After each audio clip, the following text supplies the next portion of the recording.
Бүгінгі қарастыратын схемамыз конденсаторы бар.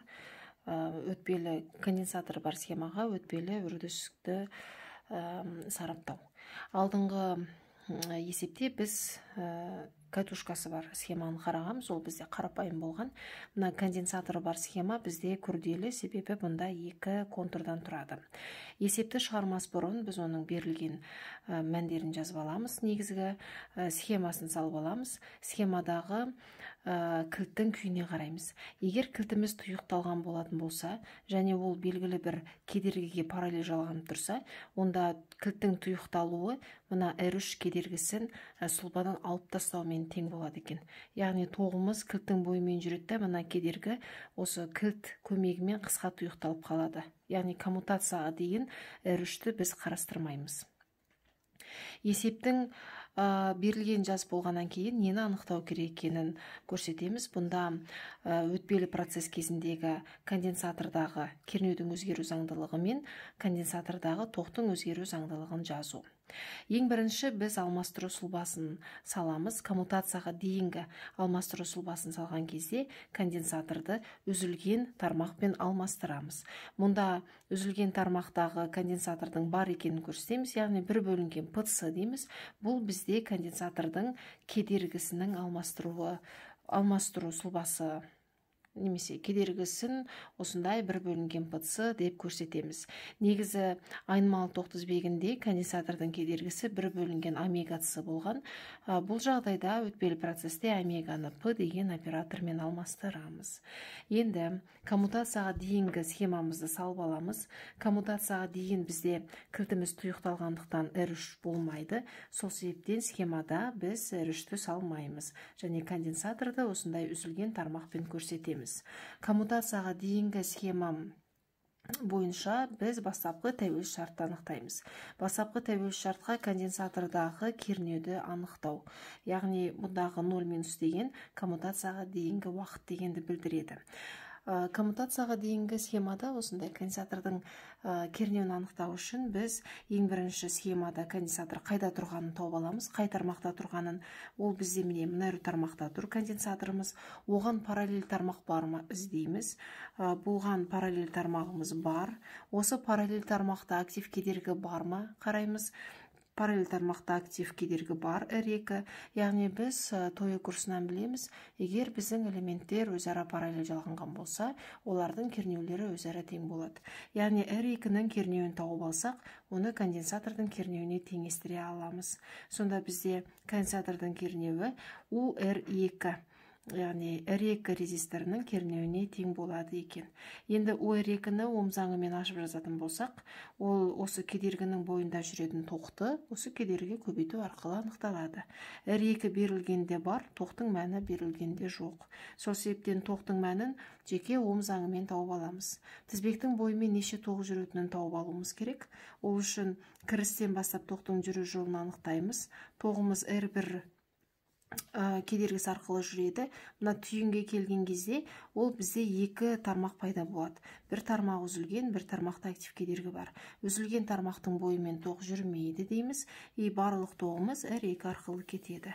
Сонда тізбектің бойында бір ғана тоқ бар. Сол тоқты тапсақ, біз мына кедергіні анықтай аламыз. Ол тоқты тізбектегі реактив кедергілерді ескермей, тек актив кедергілердің көмегімен анықтаймыз. Сонда I тең болады. Ол бөлінген осы тоқтың бойымен тоқ жүретін кедергілердің қосындысына бөлеміз. Сонда бізде 1 ампер шығады.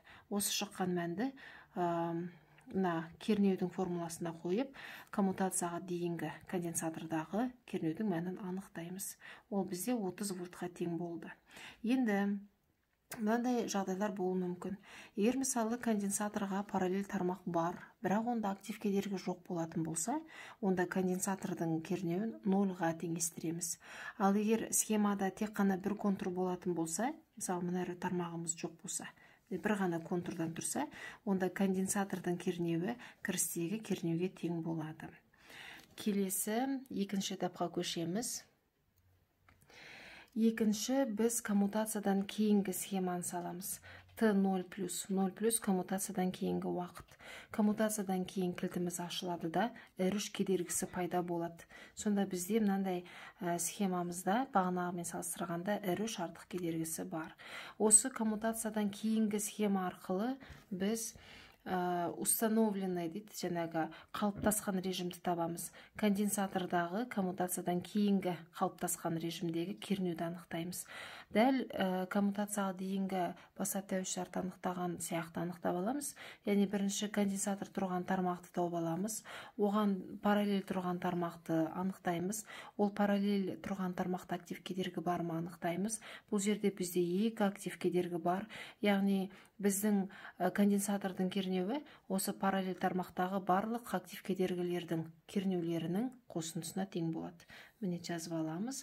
Бұнда тізбектің бойымен бір ғана тоқ жүреді. Сондықтан біз тоқты жақшаның сыртына шығарып, Ом заңы бойынша R2 мен R3 кедергісін қосып көбейтетін болсақ, осы конденсатордың бойындағы қалыптасқан режимдегі коммутациядан кейінгі кернеудің мәнін табамыз.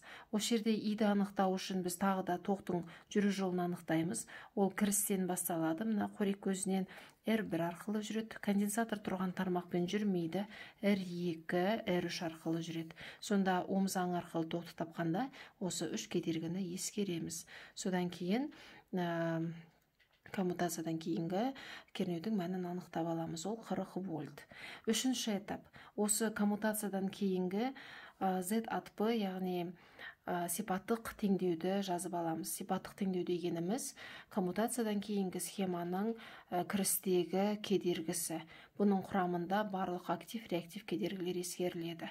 Бұл жерде біз міндетті түрде кедергілердің жалғану реттерін ескеруіміз керек. Мысалы, мына схемада R2 мен R3 өзара тізбектей жалғанған.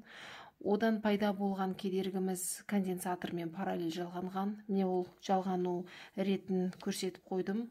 Мына тізбектей жалғанған, одан шыққан конденсатормен параллель жалғанған. Бұдан шыққан кедергіміз кірістегі R1-ге тізбектей жалғанған. Осы өрнекті ықшамдаймыз. Ықшамдау деген мына алымын жақшаны ашамыз, бөлімінде жақшаны ашамыз, алымын жеке ортақ бөлімге келтіреміз, бөлімін жеке ортақ бөлімге келтіреміз. Ондағы қысқаратын тұстарын қысқартып жібереміз. Бұл жерде бізде мына ортақ бөлім алымында пытсы, бөлімінде де ортақ бөлім пытсы, сол пытсылар өзара қысқарып кетеді. Шыққан өрнекті R1-ге қосамыз. Яғни R1-дің де ортақ бөлімге келтіреміз, толықтауыш көбейткішін жазамыз. Осылайша біз теңдеуді ықшамдап аламыз. Содан кейін шыққан мәнді алымын бізде өрнек пайда болады. Бір алымы, бір бөлімі бар өрнек пайда болады. Сол өрнектің алымын ғана жеке алып нолға теңестіреміз. Егер біз бөлімін нолға теңестіріп тастайтын болсақ, онда біз білеміз, санды нолға бөлуге болмайды. Сол себептен бөлімін ешқашан нолға теңестірмейміз. Тек қана алымын жеке көшіріп аламыз. Ондағы белгісіздерді қойып шығамыз. Жаңағы берілгендегі мәндерді, мында R-лары белгілі, мысалы С белгілі, белгісіз П ғана қойып шығамыз да, бізде өрнек пайда болады. Мысалы, осы өрнекте мен алымы мынандай өрнек пайда болды. Ешқандай жаңағы бөлшек сан жоқ, ешқандай берілгендегі мәндерді әлі қойған жоқпын, тек қана жаңағы әріптермен ғана жұмыс жасаймыз. Осы алымын нолға теңестіреміз. Міне сан мәндерін орындарына қойдым. Сонда менде бір белгісізі бар. Бірінші ретті өрнек пайда болды. Осыдан P-ны тауып алам. P минус 4000-ға тең болды. Келесі этап іздеп отырған өзгеру заңдылықтарымды анықтаймын.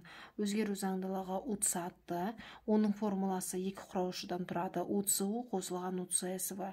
УЦУ деген ол коммутациядан кейінгі тұрақталған режимдегі конденсатордың кернеуі. Оны біз анықтап қойғанбыз. 40 вольтқа тең болған УЦСV деген свободный, яғни еркін құраушы.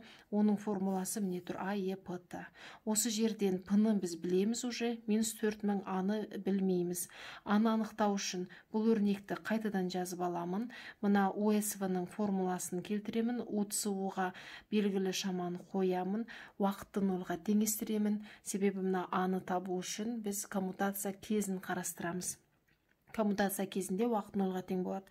Уақытты нолға теңестіремде мына формуланы қайттан жазып шығам, тының орындарына 0 қоямын. Сонда менде осындай өрнек пайда болды. Енді аны табу үшін мен 30 сағат 0-дің орнына белгілі бір шаманы қоюым керек.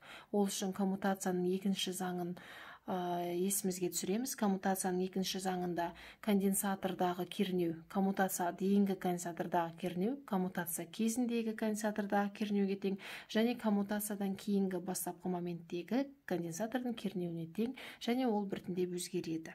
Сонда УЦ0 не біздің іздеп отырғанымыз, ол УЦ0 минусқа тең. Ал УЦ0 минус дегенді біз бастапқы тәуелсіз шартта анықтаған болатынбыз. Оның мәні 30 вольт. Соны мына жерге келіп қоямыз да аны тауып аламыз. А минус 10-ға тең болды. Осыдан кейін жауапты жинақтаймыз. 30 сағатты дегеніміз 40 минус аның орнына 10-ды қойдым. Е П-ның орнына минус 4000-ті. Осылайша біз өтпелі процесс кезіндегі берілген схемада кернеудің өзгеру заңдылығын тауып аламыз. Енді осы схемадағы конденсатордың бойындағы тоқтың өзгеру заңдылығын анықтаймыз. Оның формуласы ИЦ тең болады С көбейту ДУЦ бөлінген ДАТ. Яғни біз тоқтың өзгеру заңдылығын анықтау үшін бірінші конденсатордағы кернеудің өзгеру заңдылығын білсек, ары қарай оны анықтау оңай болады. Мұнда С дегеніміз берілгендегі конденсатордың сыйымдылығы, оның минус 6 дәрежесі 10 көбейтілген микрофарадпен берілген. Ал ДУЦ бөлінген ДАТ деген мына 30 сағаттының туындысы деген сөз. 30 сағаттын жазып аламыз, туындысын қойып, туындыны жазып шығамыз. 40-тың туындысы 0-ға тең, дәреженің туындысы алдыға таңбасымен қосып шығады. Сонда жауабында 0,4 енің минус 4000-ті деген тоқтың өзгеру заңдылығы анықталады.